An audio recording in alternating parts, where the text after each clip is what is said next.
Okay, good day everyone. So welcome back to UPLB is what we would normally say if we were in Los Baños, no? But nevertheless, welcome to back to a new semester. So I think you are sophomore students, most of you, no? Who are required also to take COMA 150, and this is a relatively new course. Actually, this is only the second semester that COMA 150 is being offered. Okay, so last semester hindi pa nga namin natapos yung physical classes ng COMA 150, no? Okay, so this subject is otherwise known as workplace communication. So basically, this will try to teach you on the ins and outs of communicating in the workplace. Okay, maybe in a few years, hopefully a few years, you will graduate and then later on find a job that will make you both happy physically, mentally, and as well as happy din ang inyong mga bank accounts. No? Okay, but that's further down the line. No? Siguro in your OJT, that will be considered also as some sort of a job. No?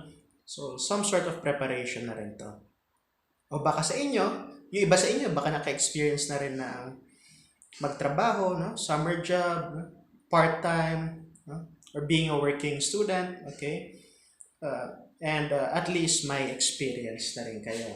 Okay, this course is, we'll talk about the constantly shifting dynamics of the workplace. So lalo na ngayon na work from home setup na ang maraming mga trabaho.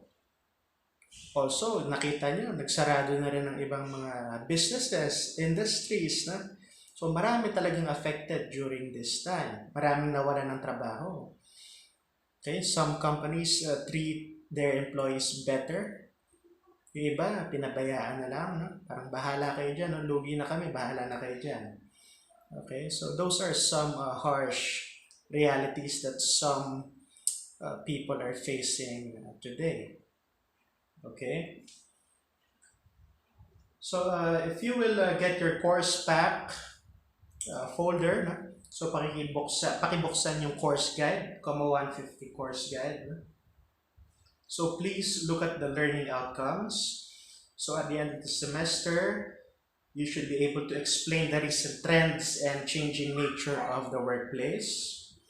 Number 2, analyze intercultural communication in relation to the workplace. So you will not only be working with your fellow countrymen. So sometimes you need to deal with people of different cultures. So how do you approach them? Okay, number 3, design effective communications for various purposes. No? Number 4, evaluate standards and practices in the workplace.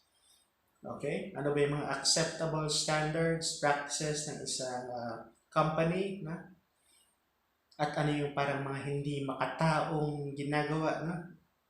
Pagtrato sa mga empleyado. Perhaps you can also talk or interview your relatives, parents. No? Baka may experience sila sa ganyang mga bagay. Okay, look at the course outline. No? So, binawasan ko na lang din ang ating content because we're down to 14 weeks from the usual 17. Okay? So, we'll discuss the contemporary workplace, verbal communication in the workplace, non-verbal communication in the workplace, kung saan yung dalawang huling nabanggit ko, these are the usual sources of conflict, of misunderstanding, no? Sa mga lugar na pinagtatrabahuhan ninyo. No? I've experienced that personally. No? Yung iba kong mga colleagues, no? Gusto ko na sakalin kasi nakakainis na, nakakapiko na rin. No? Okay, number 4, navigating the workplace. No? So think of it as a jungle na naligaw kayo, no? O baka yung first few days nyo in UPLB, no? Naligaw kayo.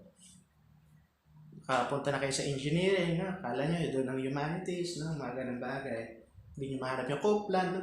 So, also, working is something like that, no? Pero mas komplikado nga lang. Okay? We'll also discuss competencies for effective communication in the workplace. Then, the next one is personal branding, building your resume. How do you make yourself an attractive commodity in the eyes of your employer? Okay. And the last one is resume writing and interview. These are two things that you need to do to submit.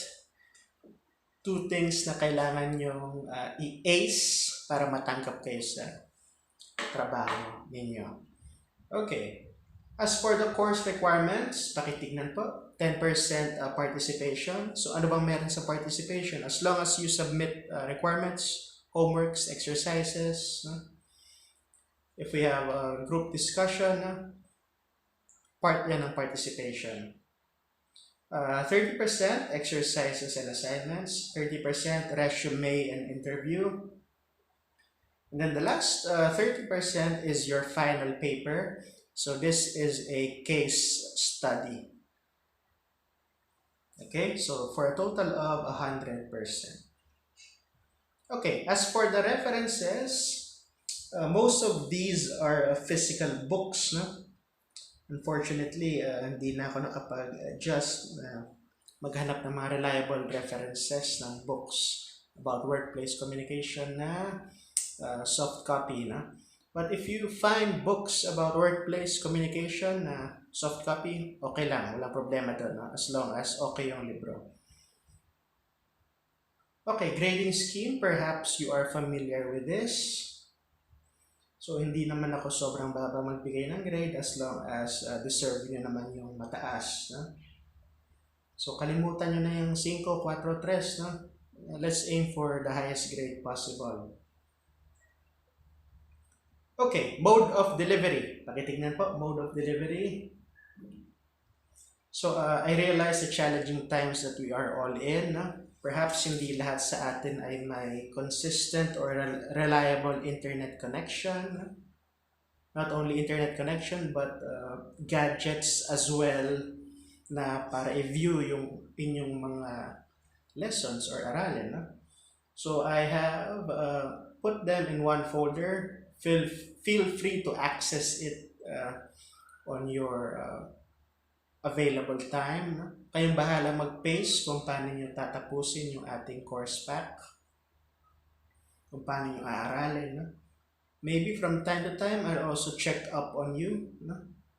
Yung mga ganyan bagay. No? Okay? If you have problems no, with regards to the submission of requirements, no, please contact me. Okay.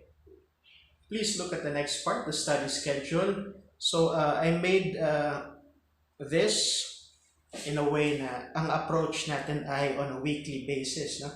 So, per week, meron tayong topic and then meron tayong learning objectives. Okay? So, weekly po ang ating approach. Even the requirements, ang submission the requirements, meanwhile, hindi weekly ang submission. This is during the mid-semester and then the end of the semester so that you'll have time to do your requirements. Okay? Hindi ako magpapapasa na the next day, no? The next week.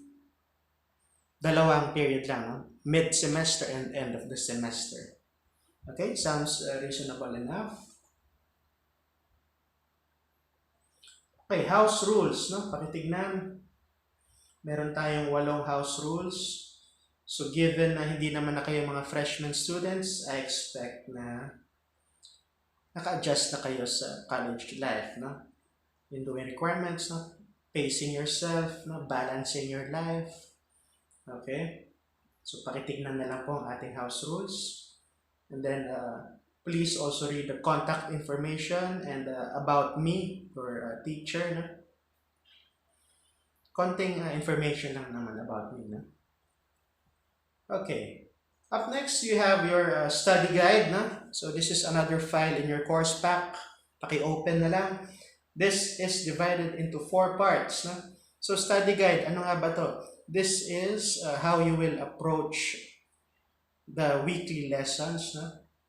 So nandiyan ang week number and topic, no? Objective for the lesson, study procedure, study instructions, and then ano ba yung mga activity or requirements na kailangan yung gawin for that specific lesson. Okay? So basically, that is COMA 150. So this is a relatively new subject, but nevertheless, it's an important one. No? So baka sana naman, no? Sana pag-graduate nyo, hindi na work from home set up ang karamihan ng mga industries. No? Sana wala ng COVID by then. Okay? So kung may tanong kayo, no? Paki-post na lang, paki-email, paki-chat na lang ako, no? Mga ganun bagay. Okay? So again, welcome back to your university, your online university. No? So it's nice to meet all of you. Hopefully, makita ko kayo sometime in the near future, face to face. No? Okay, thank you.